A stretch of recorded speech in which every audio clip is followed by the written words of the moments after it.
honor to be here. Thank you, Anna. Thank you, John. Thank you, all of you, for the work that you're doing and the work that we're starting. Can we start a PowerPoint? I want to begin with an existential question, maybe the existential question, and it has never been asked better than this. Statement, please, sir. Who am I? Why am I here? My favorite moment ever in vice presidential debates. Who am I? Why am I here? Who are we? Why are we here? Some of the reasons: free speech, academic freedom, institutional neutrality, scientific integrity. Others, and the answer is, of course, yes, we're here for all of those things. But I want to try to put us in a broader frame as we start this conversation for the next 3 days. And I want to suggest that this is why we're here.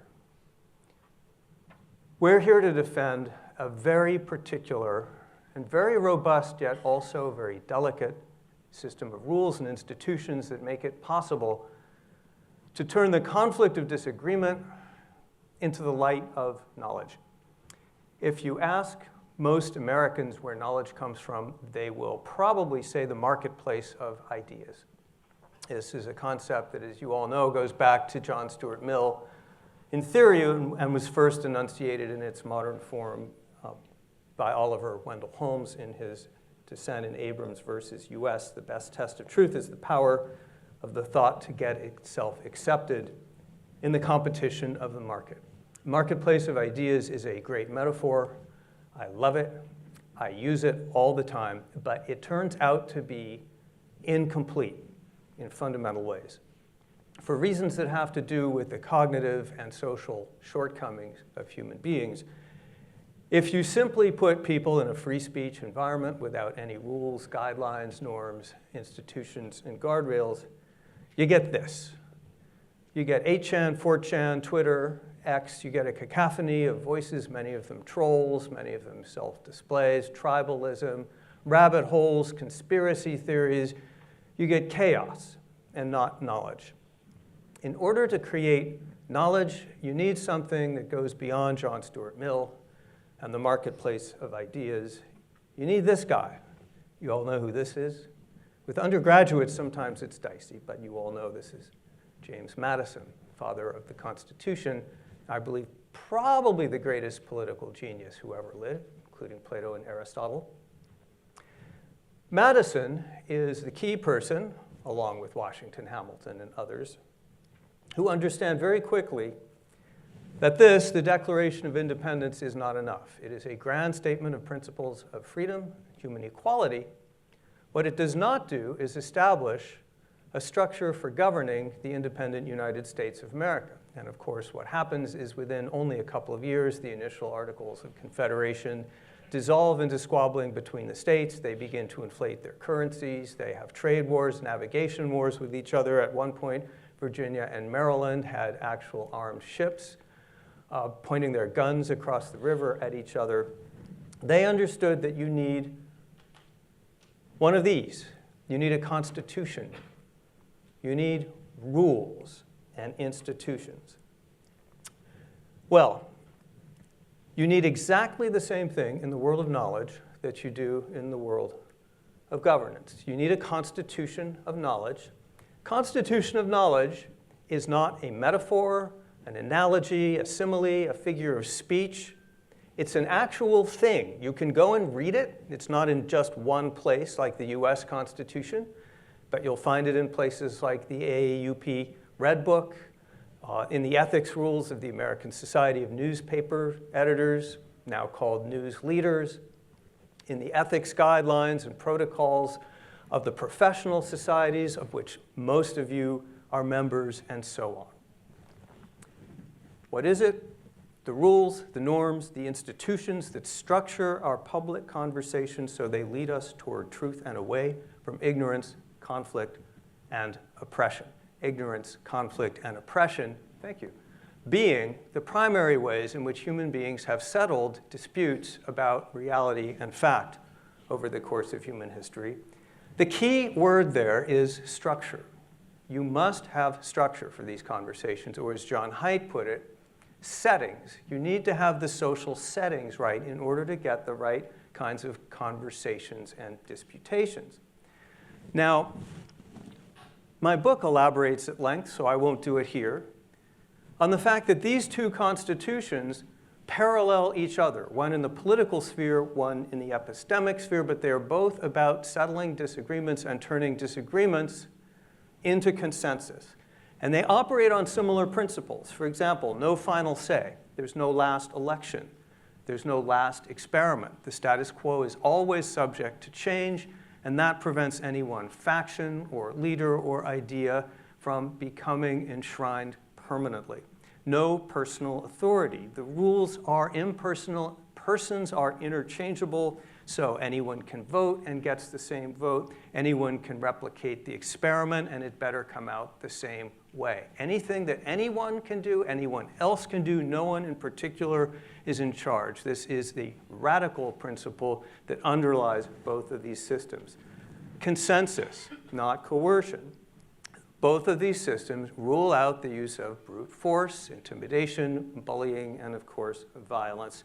In order to make law, you must compromise. That's the central idea of the United States Constitution. And in order to make knowledge, you must persuade. You've got to get a lot of other people in a community to agree that you're probably right. And then finally, checks and balances. Madison's great inspiration, drawing on Montesquieu, but refining it to a much larger extent. Ambition is the most powerful force in politics. It's very difficult to restrain. How do you restrain ambition? With ambition. You pit ambition against ambition, and that gives you a dynamic, energetic system that can be both constrained and creative. Same thing in science. We know from lots of cognitive research we're all biased in many ways. I can't see my biases, you can't see yours, but you can see some of mine, I can see some of yours.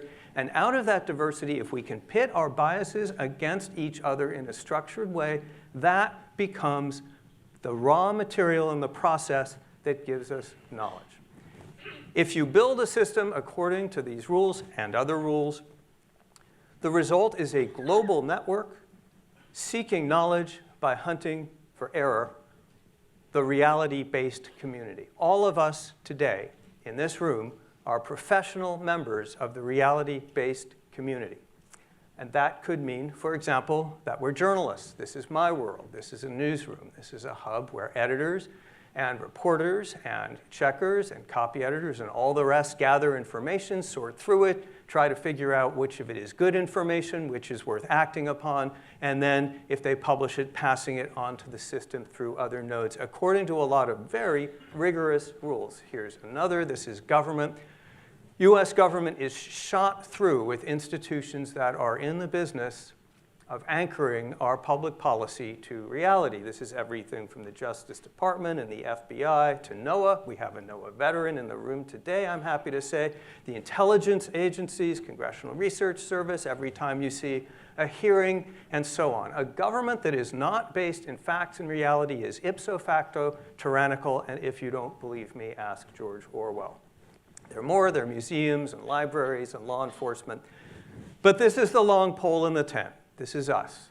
The single most important part of the reality-based community are the professionals who advance knowledge for a living, and that's universities, the great institutes of research, that's Brookings over there, the professional societies, the credentialing organizations, the journals, and so forth. This is what we're here to talk about today. Now, the unique thing about the reality-based community is that it scales. All other systems of knowledge, which tend to be authoritarian, based on priests or princes or politburos, do not scale. One group simply either predominates and imposes itself, or you get a schism and war. But the reality-based community is capable of connecting minds and institutions on a global scale. This is a diagram of some of the connections and collaborations that networked to solve COVID. This is published research on COVID over the first 16 months. It goes from 0 articles to over 132,000 articles in the course of only 16 months. This is the result of a global community of researchers, thousands of minds, hundreds of institutions collaborating in real time over one weekend. Only a couple of weeks after COVID was discovered, this network had decoded the genome, and a couple of weeks later, over another weekend, they had designed a virus. In only a year, you have this, my husband Michael getting inoculated. There is no other system that can come even close to producing knowledge at this scale and at this speed.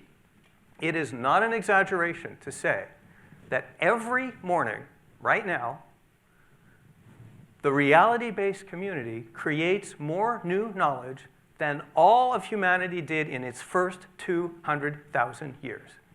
We take this for granted, but we should think of this as a species-transforming technology. This is a point that I learned from Jonathan Haidt. Our inbuilt capacities to make knowledge are very low, but once you add this system, you raise by orders of magnitude the capability of the human species. And you put knowledge somewhere different from where it ever had been. It's not in our heads.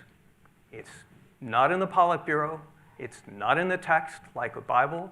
Knowledge is an emergent phenomenon of this vast hive-like mind that exists out there. Any of us know only the smallest fraction of it yet. All of us participate in building it. That, ladies and gentlemen, is what we're defending. No kidding, humanity's greatest accomplishment. So, why are we here today? These are the answers to a Pew Research question that they ask routinely. Colleges have a negative effect on the way things are going in the country.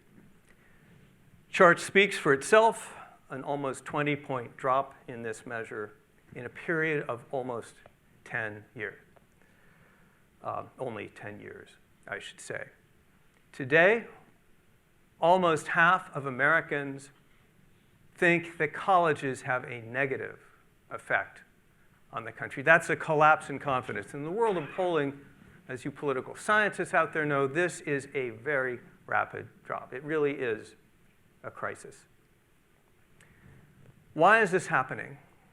Well, I'm going to suggest it has to do with these 3 pillars of the reality-based community. In order for the constitution of knowledge to function, it must be fire news. Should we pause and look? Make sure it's not here. Someone alert us if we have to evacuate. There are 3 essential conditions, and you need all 3 of them. The first is free inquiry. Do not block the way of inquiry. This is free speech. This is censorship. This is probably most of what we'll be talking about for the next 3 days, so I don't need to talk about it now. Just as important, however, is factuality, respect for facts. You've got to be willing to evaluate evidence and to honestly follow where it leads, and to do that without fear or favor. If you decide that a political agenda or any other agenda supersedes respect for facts, you're not doing science. And third, viewpoint diversity. Remember, you're pitting bias against bias. That means you have to have a diversity of biases, and that means that even in principle, in a room where everyone agrees with everyone else on fundamentals, those fundamentals will not be questioned and you will not be learning. You will be making mistakes and you will be unaware of those mistakes. So intellectual pluralism is essential. None of you need persuading on those things, so with that as context, why the crisis? I want to mention 6 factors. They're not the only 6. You can add your own, but these 4, I think, are all important. Ideology, first. You all remember the famous deplatforming of Charles Murray in Middlebury College in 2017. You may remember that bit, but you might not have heard this bit. This is what the students were reading aloud as they deplatformed Charles Murray. Science has always been used to legitimize racism, sexism, racism, ableism, homophobia, all religion is rational and fact, and supported by the government and state. In this world today, there is little that's true fact. In this world today, there is little that is true fact. Scare quotes around fact. This is not new. My first book on the subject, Kindly Inquisitors, which John kindly referred to, is about the rising ideology that says fact is merely a colonialist, sexist imposition on reality, and that we should not believe it. It's a power play. This ideology has seeped in deeply, as well as a variant of it which says intellectual inquiry and the very idea of fact endangers the safety of minorities. Here you see quotes from 3 student manifestos, for example. Free speech has given those who seek to perpetuate systems of domination a platform to project their bigotry. It puts undue burden on specific groups of students, asking them to continually defend their right to exist. It's an ideology that prioritizes ideas over people. Giving deeply offensive language a platform at this institution will inevitably imperil marginalized students. You've all heard this, right? At your institutions. This is what we're up against. This is not a stupid ideology. It is something that we're going to be contending with for years to come. It's added to an emotional factor. Again, thanks to John Haidt and Greg Lukianoff for bringing this all to our attention. And that is emotional fragility. Some of it real, some of it not so real, but in any case, the sense that if you expose people to ideas which offend them, or which are shocking, or which seem harmful to them, you are committing a form of violent assault. Many of you have seen this bit of tape. This was actually shot by Greg Lukianoff. This is the courtyard of Silliman College, Yale University, 2014. That's Professor Nicholas Christakis. He is surrounded by an angry group of students, and here's what they're saying. Don't agree with that. Then why the fuck did you accept the position? Because Who I have the fuck hired you? I have a different You vision should than you. step down. If that is what you think about being a semester, you should step down. It is not about creating an intellectual space. It is not. Do you understand that? It's about creating a home here. So this is not crazy or irrational. Universities wear many hats, and among those is that they're residential communities where people want to feel safe. But the move that's happened here is redefining safety to mean safety from encountering harmful ideas. This is a private email that a professor at Yale has allowed me to reproduce. This is then president of Yale, Peter Salovey, when my faculty friend challenged him on the way he was handling the Christakis crisis. Here's what he said. The consideration weighing on my mind through all of this was not, as you say, a determination not to offend anyone. Rather, it was a desire not to push a group of extremely fragile students past their breaking points. You've all encountered this too, right? The notion that there's this fragility out there and we have to be very careful about getting involved in conversations that could hurt and traumatize people emotionally. Third, homogeneity. This group needs no persuasion. But you've all seen charts like this. This is the political leanings, left, far left, middle of the road, right, and far right, conservative and far right of professors, and we all know what's happened there over the last 20 years. This is the disciplinary chart. And what you see is that in all fields, Democrats outnumber Republicans, but once you start getting to the humanities and social sciences, you get ratios that approach infinity. This is, this is the Harvard faculty political leanings. This is a Harvard Crimson poll that was done in 2021, and what you see there is approximately 3% are conservative or very conservative, and even moderates are under 20%. When you're in a community that is that homogeneous politically, it becomes very hard to do good science around a lot of questions. Politicization. This is also what we're here to talk about today. This is a historian, not a scientist, but I think we'll recognize that what he says here applies to us. This is Nigel Bigger. He's a historian, British historian of colonialism. There's arisen, I think, a certain generation of historians. I can't say how widespread this view is, that thinks that being activist is where it's at, and certainly in the UK right now, if you want to get funding, if you want to get promotion, if you want to get a job, then you need to toe a certain political line, and if you don't, you risk not getting a career at all, not getting funding, not getting promotion, and that's a recent development. It wasn't there 10 years ago. So I think that has distorted the process. I know that there are young historians who dissent from this political line, but they voice their dissent at risk of their careers. And I have to say I hold an older generation of historians responsible, because they're the ones who allowed this to happen. Raise your hand if you think his generalization here basically applies in your university or environment. Yeah, so that's most of the room. You don't need persuading on that. And of course, these problems have now crept into the natural sciences as well. You're all acquainted with 2022, Nature Human Behavior changed its editorial standards to make them overtly political, reserving the right to refuse publication of or retract post-publication submissions that embody singular, privileged perspectives, whatever those are, saying that if people or groups are harmed, even indirectly or inadvertently, that would be grounds for rejecting a scientific paper, and that science has for far too long been complicit in perpetuating structural inequalities. With this guidance, we take a step toward countering this. Now, the job of science and research is to follow truth. It is not to remedy social injustice. And again, I'm guessing you're all here because you don't need persuading on that point. 5, discrimination. These are some of the most concerning numbers out there. This is from survey research by Eric Kaufman. Many of you know him. This is openly admitted discrimination against right-leaning papers, grants, and promotions. And what you see here is really kind of shocking.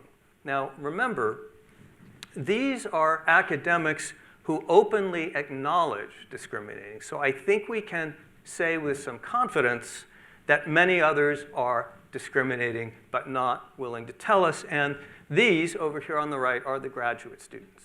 And you can see what's happening there. In America, a third of them are openly saying that they will discriminate against conservatives in grant bids. A quarter of them in paper submission, and it's only a little bit better in the UK. This is the rising generation, and it's what we're looking at. Here's a result. Understandably, conservatives perceive a hostile environment on campus. This is a group that agrees, percentage agreeing there's a hostile climate toward people with your political beliefs in your department. Very small on the left and fairly left. Centrist, over a third of them feel that the environment is hostile. And of course, when you get to conservatives, it's around 70%. Ladies and gentlemen, that's unacceptable in a university, a hostile environment for heterodox ideas. Finally, bureaucratization. Again, I'm guessing few in this room need to be convinced that this is a problem. This is Ohio State University's full-time diversity staff. You see only 5 years, the head count doubles, the budget triples. Now, there's a lot of issues about the bureaucratization of higher education, but the one I want to just mention here is that many of these people are not academics by training. They don't do science. They don't do research. They may not have stepped in a classroom as a teacher ever or in many years yet. In many universities, these are now the people who are telling tenured professors what to do and how to do it in the classroom, out of the classroom. I have spoken to tenured professors, distinguished people who have been called in for 4-hour inquisitions at the hands of mid-level HR and DEI bureaucrats on their classroom behaviors because some student somewhere complained about it. There are people at this conference who I had dinner with last night who have been in these very situations. And the problem with all these processes and bureaucratizations is this.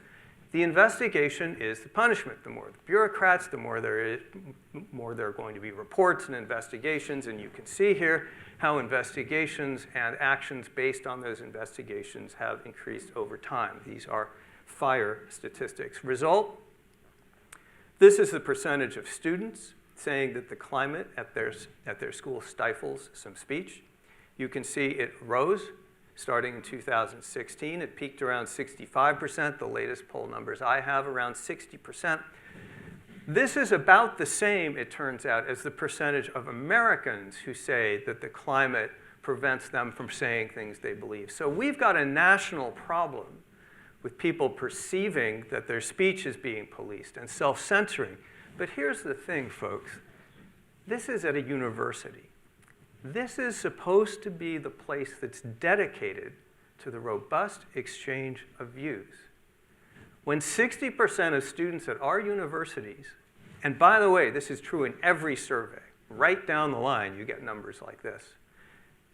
When students at our universities are saying that they feel afraid of stating their true opinions on important topics, and faculty are the same thing. There's a new study out that shows about the same percentage of faculty. A third of faculty are now saying that there are conversations they will not have with students because they are worried about political ramifications, self-censorship on a large scale.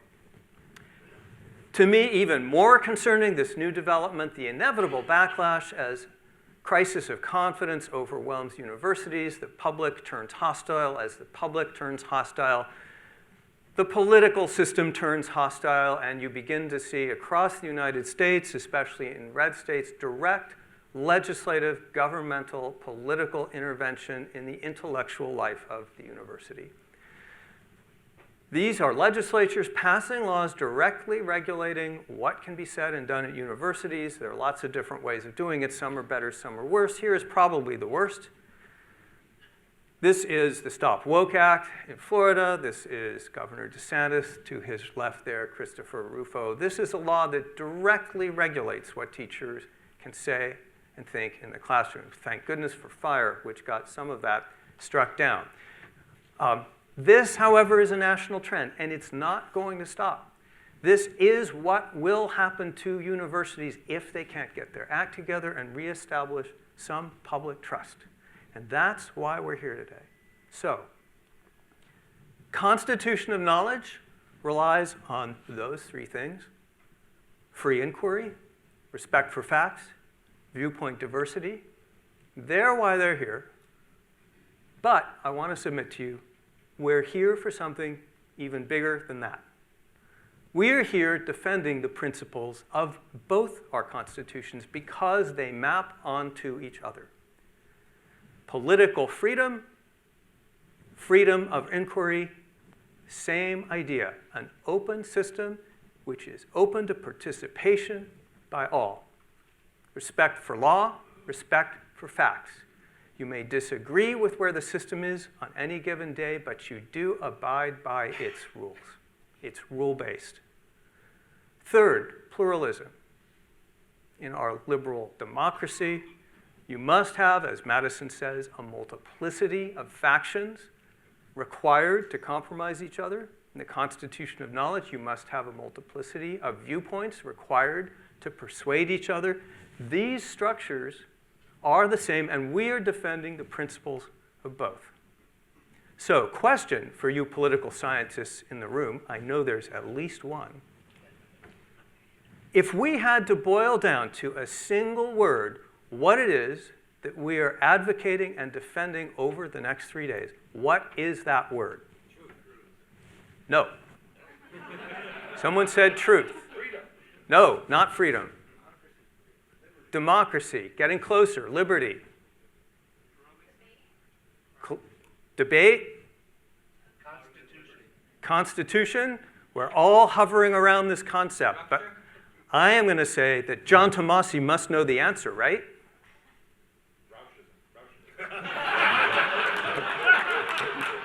Yes, Rauchism. No personal authority here.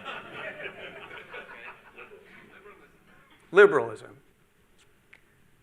Systems that are open-ended, rule-based, and pluralistic, that's liberalism. It's the great idea of John Locke, Immanuel Kant, the founding fathers, Alexis de Tocqueville. It's the idea that everyone in this room is defending. With that as a framing, I just want to add 1 minute more of codicil, which is a suggestion and maybe even a bit of a plea to all of us as we go about our business between now and Sunday. I've been to a number of meetings and gatherings of this kind. And many of the people who come here have had very unpleasant, sometimes even traumatic run-ins with cancellations, with bureaucratic investigations, and these are extremely difficult. There is a tendency in some of these meetings to turn into gripe fests, or even sometimes hate fests, about how corrupt and rotten the American Academy has become. Yes, of course it has problems, and that's why we're here. But what I would ask is to remember that there are still immense reservoirs of integrity in our academic environments. That these environments are still the crown jewel of the entire intellectual system of the species Homo sapiens. And the attitude that I would urge us to take is not that of an unloving critic saying, how do we burn it down? How do we get rid of it? It's rotten to the core. A pox be on its house. And also, of course, not the position of uncritical lovers. I don't think any of us are likely to go down that road. But that our attitude be that of loving critics. We must remember, as angry as we might get, and as bad as we think the situation might be, we must remember that we are here because we love the university. We believe in the university. We love and believe in science. We are here to help it and to make it stronger. And that is the spirit in which I would urge all of us to think about our project. Thank you all.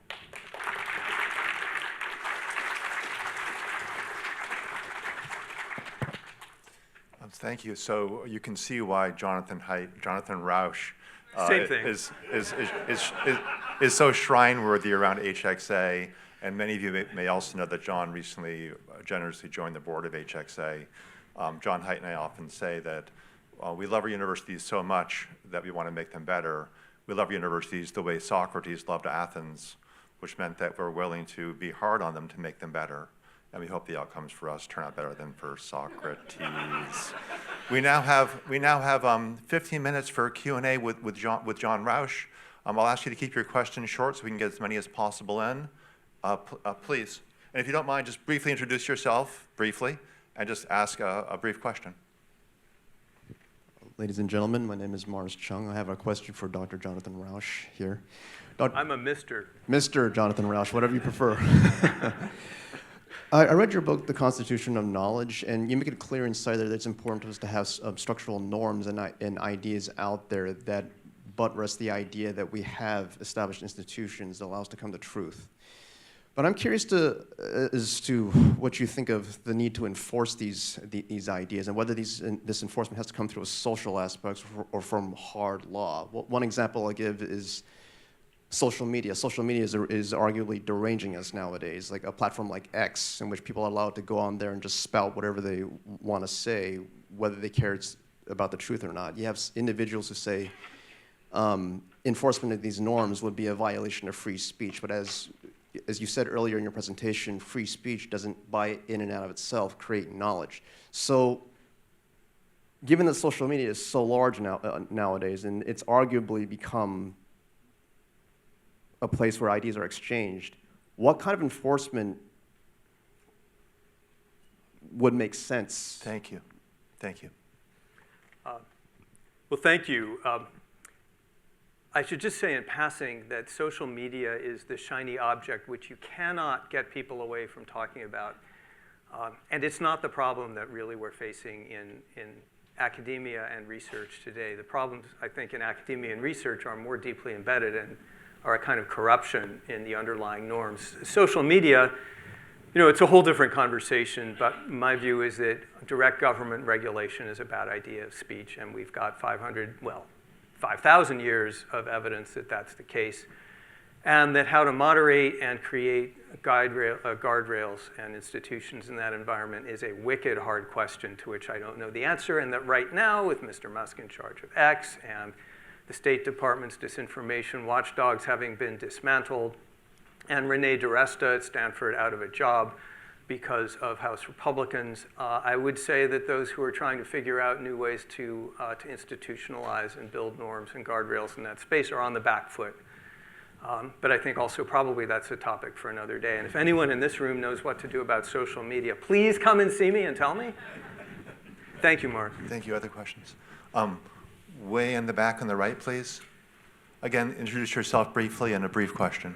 Hi, Jonathan. Bob Maranta, University of Arkansas. Hey, great to meet you. Glad you're having here. a chapter in my forthcoming edited book. To promote another book, Musa Garbi, who I think is over there, has a great book, We Were Never Woke. A key point being that it's in the self-interest of many elites, symbolic capitalists, in particular bureaucrats, to create a censorship regime. How do we over a 10 or 20 year period change those incentives? Those incentives are very powerful. You're asking me? Yes. This is your job. No, seriously, this is why you're here. You all are members. Raise your hand if you're a member or a former member of an academic institution. Is that every single person in the room except a couple of guests that I brought? And you. And me. Well, I'm at Brookings. We're at .edu. So look, this is your job, folks, right? So the problem has been that for the last 20 or 30 years, the forces that have been organizing around the principles which I've bemoaned for the last half hour have done the organizing. They have done the institutionalizing. They now own big chunks of the bureaucracy. They run the general counsel's office, and in the Biden and Obama administrations, they ran the DEA, Education Department, Civil Rights Division. The answer's got to be to counter-institutionalize. Individuals cannot do all that much, but groups can do a lot. And when I go around giving the public version of this speech, I say the answer is Academic Freedom Alliance, Heterodox Academy, FIRE, group at Harvard, the New Faculty Alliance at Harvard, the New Faculty Alliance at MIT. They are beginning to get results by organizing, by making clear that they are going to assert the rights of faculty, by not being shy to denounce and take back the argument from the illiberal forces on campus. They are already starting to make a difference. I think the high watermark of the power, not the institutional and bureaucratic power, but the intellectual and social power of the canceling forces is already on the decline. But this question, Bob, this is why you're here, right? You all need to figure out within the context of your own particular institutions how best to organize countervailing forces. And believe me, that works. When I started on gay marriage in 1996, 1995, it was a hopeless cause. I am now married to a man.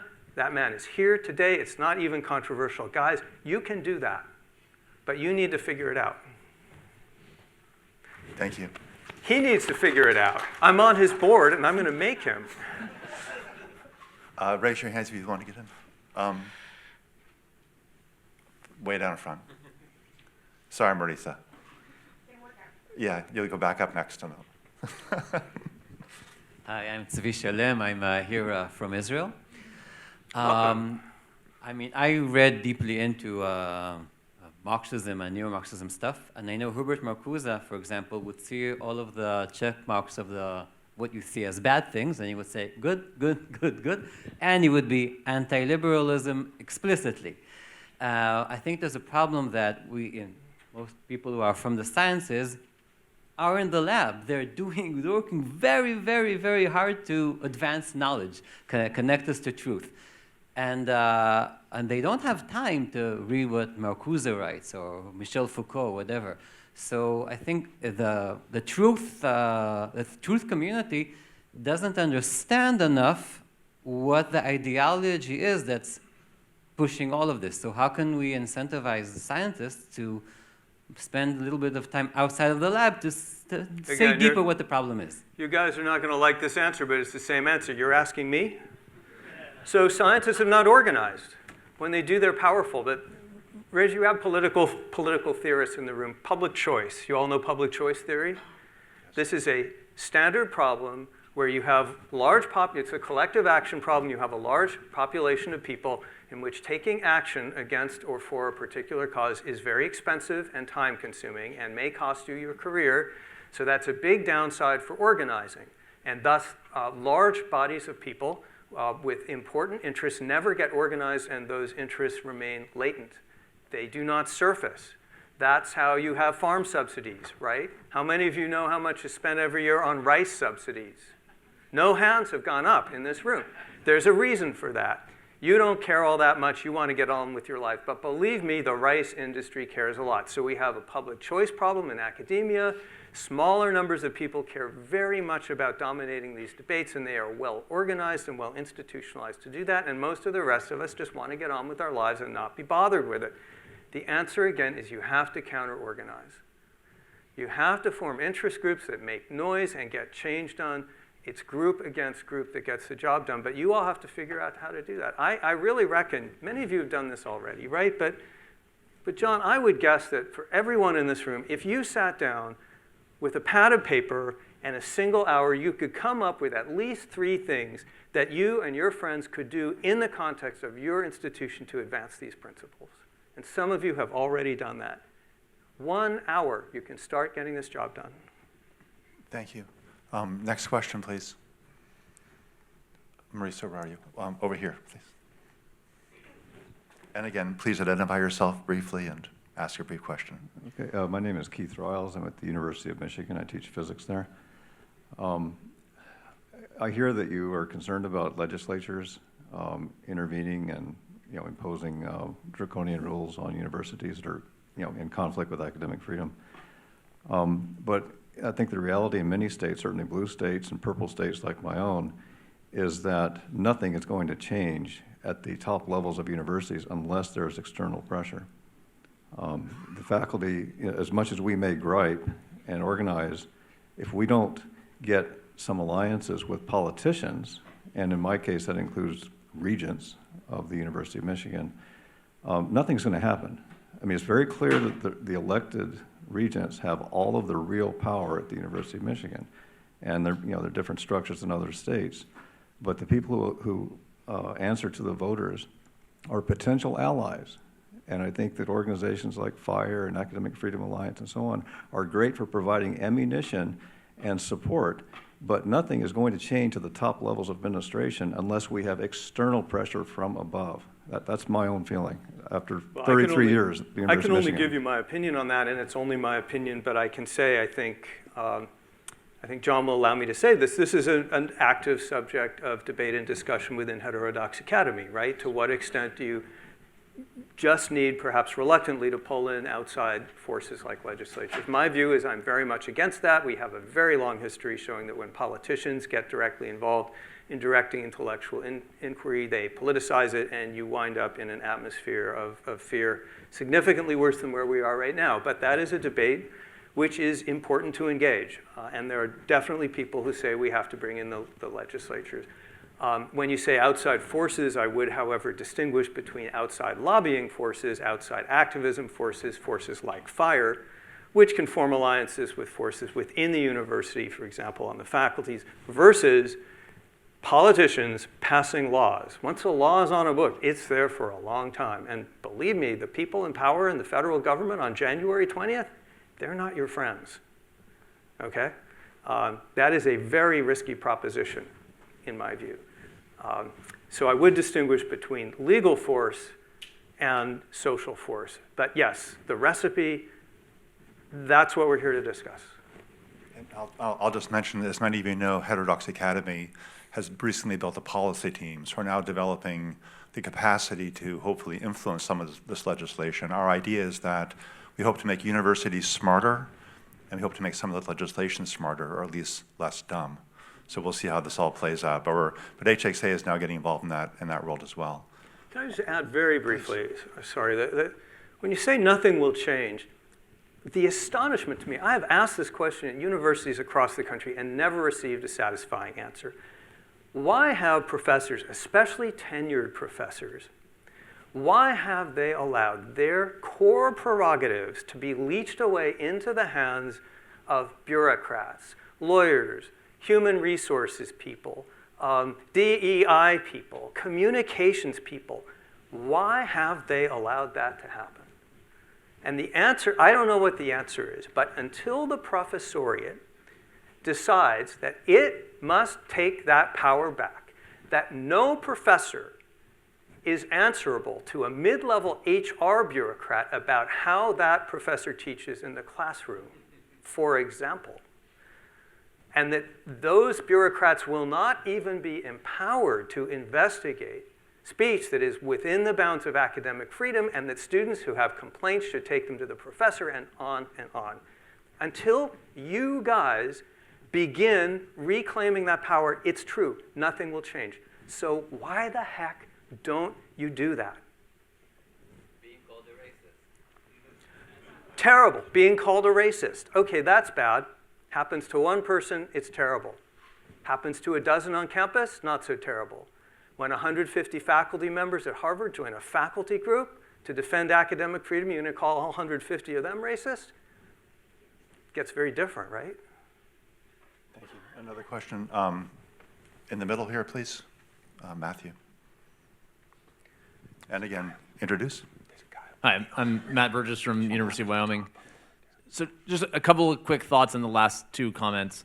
First, I think the way to reconcile the comment over here with yours is to go back to the American Constitution and encourage governments to crack down hard on universities that are breaking laws that already exist, which are already against at public universities, violating free speech and academic freedom, contracts laws at private universities, non-discrimination on the basis of race, sex, and politics at public universities, et cetera. So that's sort of where I think thread needle. And then to your point about why don't we speak up, I'm going to tell you on Sunday in my talk why it's actually in our interest to speak up a lot more than we think. Thank you. That's a nice teaser for things to come. There's a question way in back on the left. You've been waiting very patiently. Thank you. Again, just please briefly introduce yourself. I'm Barry Honig from Columbia University. I just wanted to answer the reason faculty haven't spoken up is because most of them agree with what's happening. When there are debates in faculty senates around the country about divestment, for example, from Israel or tents on campus, 2/3 of the Columbia Senate, my son teaches at Amherst, 2/3 of the Amherst Senate basically support the sorts of things that we're all trying to fight against. So I think this is the issue, is you can't get enough faculty. You can get some, but the majority of the faculty are part of the problem. And I'll add this just to be annoying, especially the humanities faculty. So raise your hand if you agree that the faculty or the faculty itself is the problem. Boy, someone raised 2 hands. So that's about half the room. Raise your hand if you don't think the faculty are the core of the problem, if you disagree with that statement. No one. Okay, so the group agrees with you. I don't know the answer to this. I know that lots of faculty say that they're self-censoring and they say they don't like it, and I'm pretty sure there's a lot of preference falsification going on, which is that what happens in faculty meetings is what people think is safe to happen in faculty meetings. And everyone I know, every single person without exception, faculty member I know, who has been the subject of a cancellation and disciplinary campaign, has said they get cards and letters and emails from colleagues, both in their institution and outside, who say, gee, I agree with you, I sympathize with you, I'm not going to speak up for you. So the question is, you don't need a majority on campus, you don't need everyone, you just need an organized and stubborn, significant minority that will make a lot of noise and trouble, defend these principles, and as Matthew said, use the existing law, which are good laws, in order to make good trouble for these institutions. And I also believe, I really do believe, I'm probably naive, you all know better than I do, but I believe that once the atmosphere begins to lift, once the fog begins to lift and people start looking around and realizing, you know, there are other people here who are actually not happy with what's going on, that you will begin to see a reversal in this preference falsification and that you will have more allies than you believe. The fatalism, that's the enemy, right? That's what they want. That's what these organizers do. They want to make you think nothing will change, they're in control, no one agrees with you, you are isolated, you might as well give up. It's called demoralization. This is the purpose of every propaganda campaign, and you have been propagandized. On that cheery note, please. Yes, thank you. My name is Joseph Yi from Hanyang University, Seoul, Korea, from East Asia. I'm also the founder of, we also founded Heterodox East Asia. Whoa. And thank you. First one in East Asia. So hopefully, hopefully China someday, but we're getting there. Okay.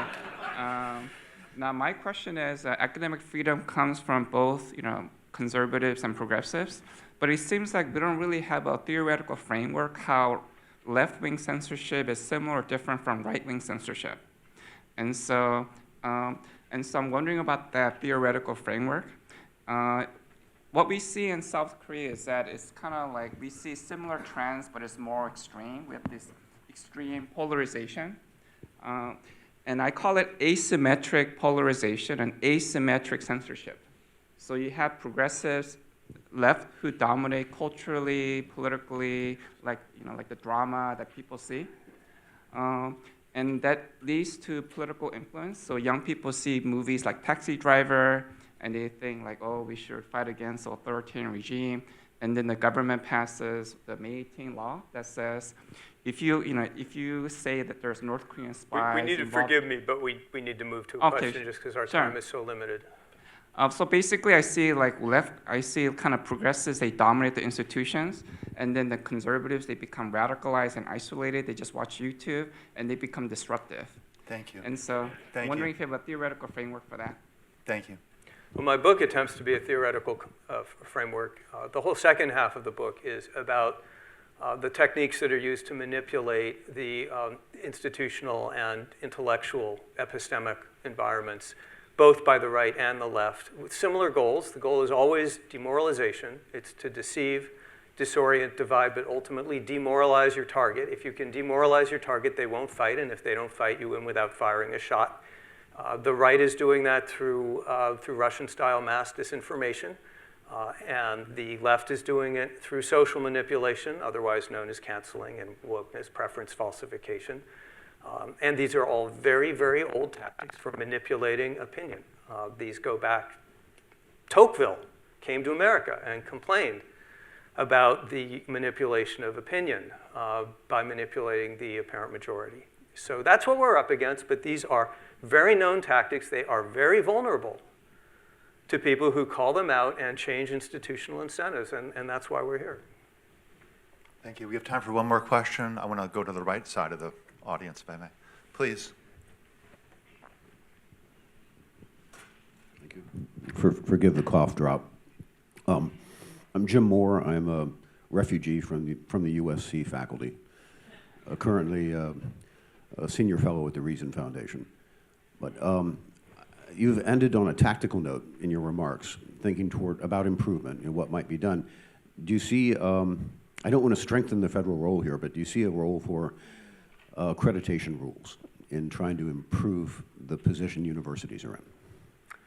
That's a good subject which I don't know enough about to comment on. I'm a member of the board of advisors of University of Austin, and I can tell you that accreditation, even in Texas, which is a sympathetic venue, has posed obstacles, though not insurmountable obstacles. But that's a subject that I hope we'll be able to discuss, the accreditation agency groups and the ways in which they've become politicized. I am pretty confident that this incoming administration, the education department, will be focusing on that, but subject for discussion. I started this session by saying that Jonathan Rauch is one of the most important thinkers of our time. You've seen that part of the reason why he's such an important thinker is because he's also has remarkable intellectual humility. His work's been incredibly important to HXA and to all of us who care about these issues. Please join me in thanking him. Thank you.